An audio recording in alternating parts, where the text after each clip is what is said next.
नमस्कार, मैं बालकृष्ण त्रिपाठी चमत्कारों की दुनिया में एक बार फिर आप लोगों का स्वागत करता हूं, वंदन करता हूं, अभिनंदन करता हूं। मित्रों, आज के इस वीडियो में हम जो है वह श्रीमद् भगवद गीता के अध्याय नंबर 3 के श्लोक नंबर 33, 34 और 35, 33, 34 और 35 के बारे में सबसे पहले हम लोग श्लोक को जानेंगे। उसके बाद हम लोग उसके अर्थ को जानेंगे और फिर उन 3 श्लोक का हमारे जीवन में क्या भौतिक उपयोग हो सकता है यह हम जानने का मित्रों प्रयास करेंगे। हमारे वीडियो जब मित्रों आप लोगों को अच्छी लगती हो तो हमारे चैनल को सब्सक्राइब करिए, लाइक करिए और शेयर करिए। लाइक और शेयर और कमेंट के लिए हमारा विशेष आग्रह है मित्रों आप लोगों से। अब हम अपने विषय पर चलते हैं। श्लोक नंबर 33। सदृशं चेष्टते स्वस्याः प्रकृतेर्ज्ञानवानपि प्रकृतिं यान्ति भूतानि निग्रह किं करिष्यति। यह श्लोक नंबर 33 है। इसका अर्थ मित्रों कुछ इस प्रकार से है कि सभी प्राणी प्रकृति को प्राप्त होते हैं, अर्थात अपने स्वभाव के परवश हुए कर्म करते हैं।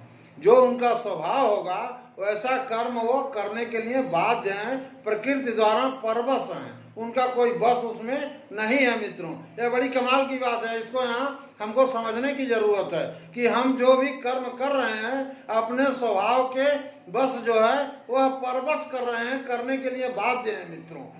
और ज्ञानवान भी अपनी प्रकृति के अनुसार, जो ज्ञानी पुरुष है वह भी अपनी प्रकृति के अनुसार चेष्टा करता है और फिर इसमें किसी का हट क्या करेगा।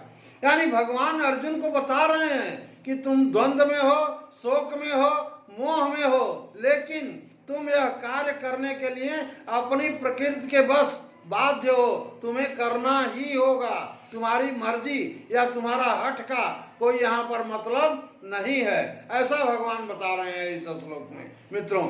और उसके बाद ही अर्जुन को यह ज्ञान होता है कि हमारा अपना बस नहीं है कर्मों को करने में। इस दुनिया में जो भी हम कर्म कर रहे हैं वह प्रकृति के द्वारा हमारा जो स्वभाव है उस स्वभाव के हिसाब से हम करने के लिए बाध्य हैं। भगवान श्री कृष्ण ऐसा बता रहे हैं मित्रों। यह बड़ी कमाल की बात है, इस पर हम लोगों को ध्यान देने की जरूरत है मित्रों। यह इसका हमारे भौतिक जीवन में भी बहुत बड़ा उपयोग है मित्रों कि हमें यह जानना चाहिए कि हम कर्म करने के लिए बाध्य हैं, अपने स्वभाव बस हमें अपने कर्मों को करना ही पड़ेगा। उसमें हमारा हट या हमारा मत कोई मतलब जो है वह नहीं रखता है मित्रों। श्लोक नंबर 34। इंद्रियस्येन्द्रियस्यार्थे राग द्वेषौ व्यवस्थितौ तयोर्न वासमागच्छेतौ ह्यस्य परिपन्थिनौ। इसका अर्थ कुछ इस प्रकार से है मित्रों कि इंद्रिय के अर्थ में, अर्थात प्रत्येक इंद्रिय के विषय में राग और द्वेष छिपे हुए हैं।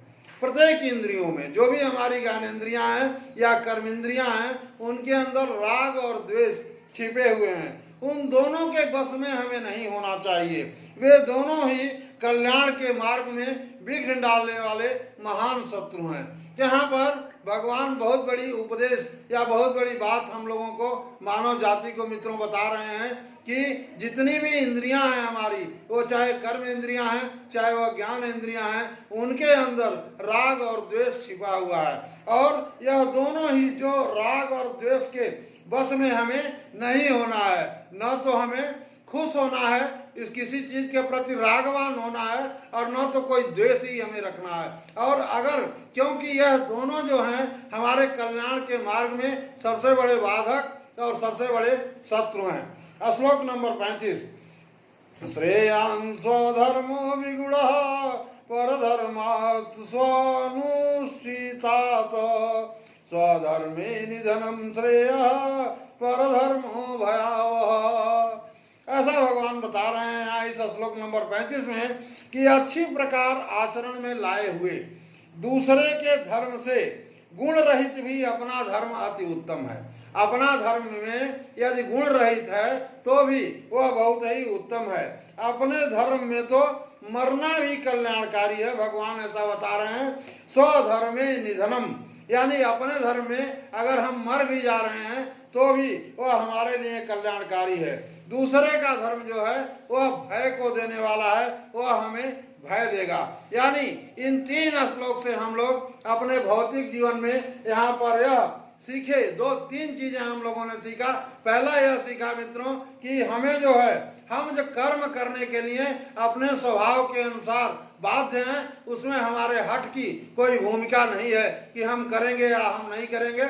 ऐसा वी कैन नॉट डिसाइड, हम नहीं डिसाइड कर सकते हैं। पहला चीज हम लोगों ने ये सीखा।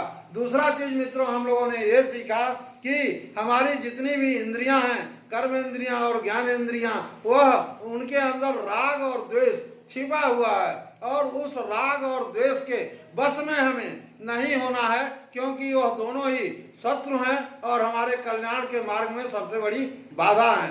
तीसरी चीज मित्रों हम लोगों ने क्या सीखा कि स्वधर्म, अपने धर्म में अगर हम मर भी जाएं और उनके अंदर गुणों की कमी हो तब भी हमें अपने धर्म का ही पालन करना चाहिए, क्योंकि दूसरे का धर्म जो है बहुत ही भयावह होता है। तो यह 3 चीजें मित्रों आज के वीडियो में हम लोगों ने सीखा जो है। हम मिलते हैं अपनी अगली वीडियोज में, तब तक मित्रों आप लोग अपना अच्छी तरह से ख्याल रखिए। बहुत बहुत धन्यवाद।